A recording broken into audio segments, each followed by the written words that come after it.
Les plus belles paroles du Bouddha, les versets du Dhammapada, aux éditions Sully, traduction Jeanne Chute.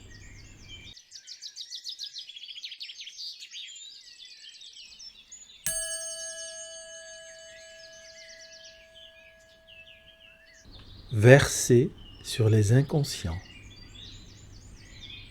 Longue est la nuit pour celui qui ne dort pas.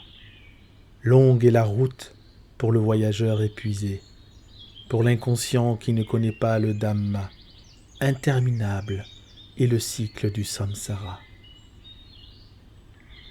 Si, sur ton chemin, tu ne rencontres pas de compagnon qui te soit égal ou supérieur, continue ta route, seul et résolu. Ne t'encombre pas de la compagnie d'un inconscient. J'ai des fils, j'ai des biens, s'inquiète l'inconscient. Alors qu'il ne s'appartient pas lui-même, comment des fils ou des biens pourraient-ils lui appartenir? L'inconscient qui se sait inconscient est au moins sage dans cette mesure. Mais l'inconscient qui se croit sage mérite vraiment d'être appelé inconscient.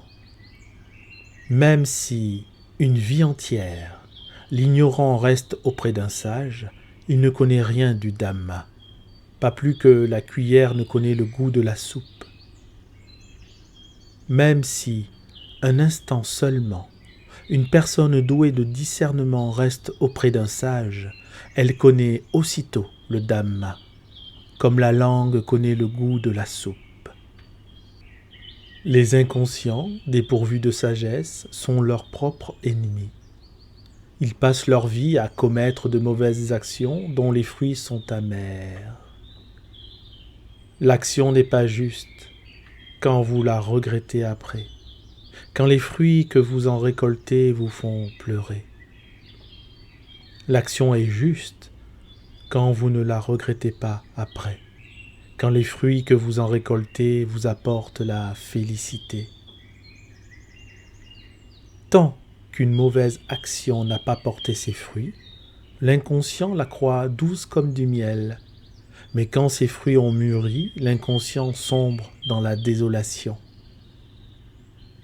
Même si, mois après mois, l'inconscient se nourrit à la manière frugale de l'ascète, il ne peut se comparer en valeur à celui qui connaît la vérité du Dhamma.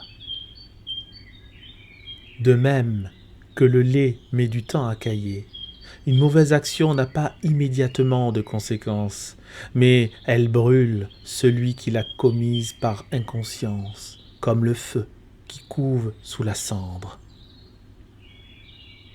C'est vraiment à son détriment que la connaissance vient à l'inconscient. Ne sachant pas comment l'utiliser, il en perd la tête et ses capacités. Il va réclamer un statut non mérité. Parmi les moines, il voudra présider.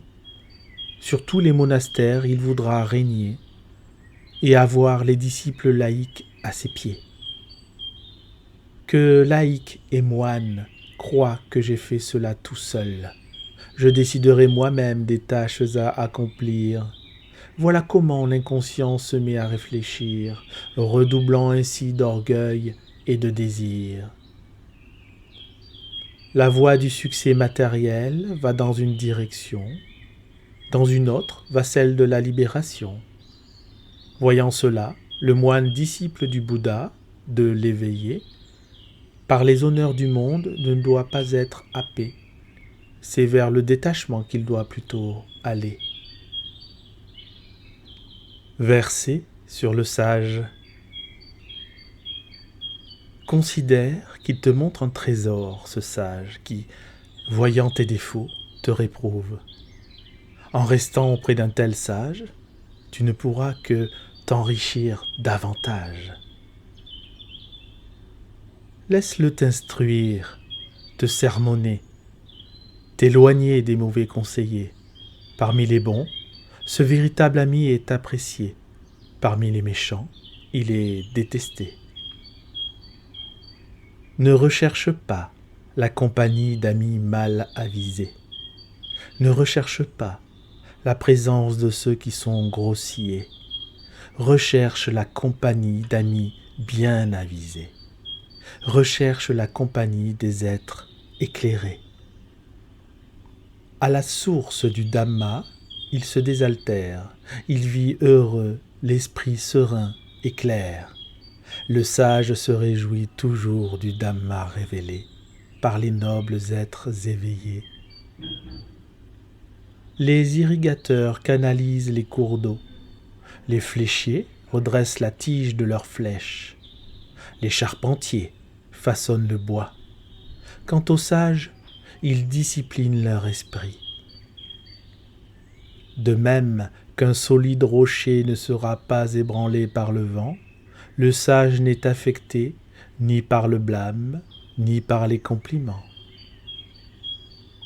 Comme un lac profond, clair, calme et sans remous, le cœur du sage s'éclaircit et s'apaise quand il entend la vérité du Dhamma.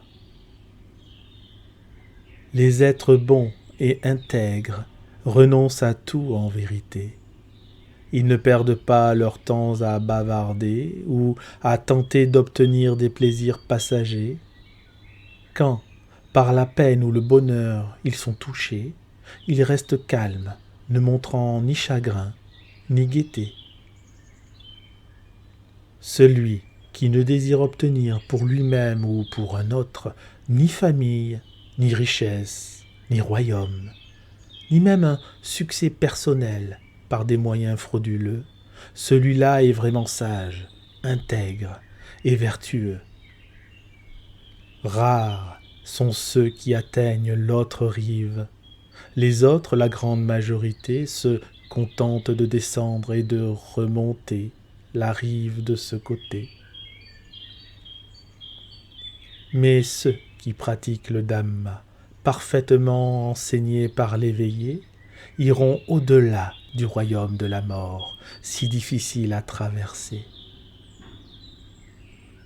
Abandonnant l'obscurité, le sage recherche la lumière.